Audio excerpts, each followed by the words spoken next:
One of the questions that oftentimes comes up when we're here in Galilee is the question about Peter.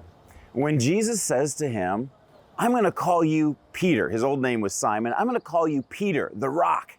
And on this rock, I will build my church, and the gates of hell will not prevail against it. And questions are asked related to that about what was Jesus talking about? Why was Peter renamed the rock? What does that have to do with the establishment of the Catholic Church? And what's the whole idea with the gates of hell not prevailing against Peter the rock and the church that Jesus was talking about?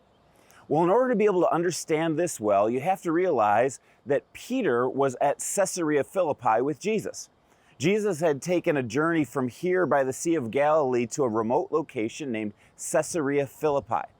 And there's a space in Caesarea Philippi where there were multiple temples to foreign gods. The most dominant of those was a temple to the god Pan. It was a huge temple that was placed right in front of a massive cliff. And at the base of the cliff was a cave. Now, that cave had water that went down all the way very, very deep, so deep that it was difficult to plumb how deep the water was that was inside that cave. Water flowed out of that cave and became a tributary to the Jordan River. The ancient Greeks believed that that cave was actually the entrance to the river Styx. And the river Styx was the river that led through Hades. And so they called that cave the gates of hell. Jesus was talking to his disciples as you've got this group of 12 guys that are standing in a little retreat that they've taken with their rabbi into Gentile territory, feeling probably very small and helpless in front of these massive temples and worship sites. And Jesus was making a prediction about them. Jesus was making a prophecy about Peter. He says, Peter, I'm going to call you the rock. Now imagine how powerful this would be in that location. They're standing in front of a massive cliff. They're standing in front of something that's permanent and huge and big and solid and strong. And Jesus says, I'm going to give you the name after that, Peter, because I want you to be my solid, strong, top, number one leader when the early churches started. And then he says, and the gates of hell will not prevail against the church, this new gathering of people. Well, what is he talking about? Well, I'm convinced that he's got two things in mind.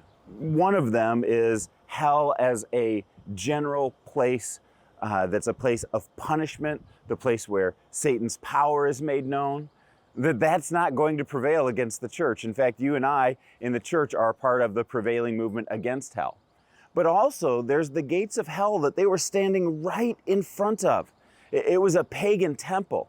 And he was saying, when you compare you guys, you 12 that are going to make up the church, or the entire Greek and Roman religious enterprise, guess who's going to win? Guess who's going to survive? Guess who's going to last longer? It's not the cult of Pan. It's the church based on you 12 and led by Peter. Was Peter the leader of the early church? You better believe he was. He was the first person that Jesus commissioned. And in a Catholic environment, he would have been their first pope, their first top leader for the early church. And that's just a legitimate claim that's out there related to who Peter is. But I think all of us can trace our spiritual heritage back to Peter as well as the first leader of the early church. And at the time, a young 20-something that Jesus was calling out and saying, you're going to be my rock, you're going to be my leader. I can't help but wonder what Jesus might be calling you into that's bigger, better, broader than you could ever imagine, because he's done an amazing thing in your life.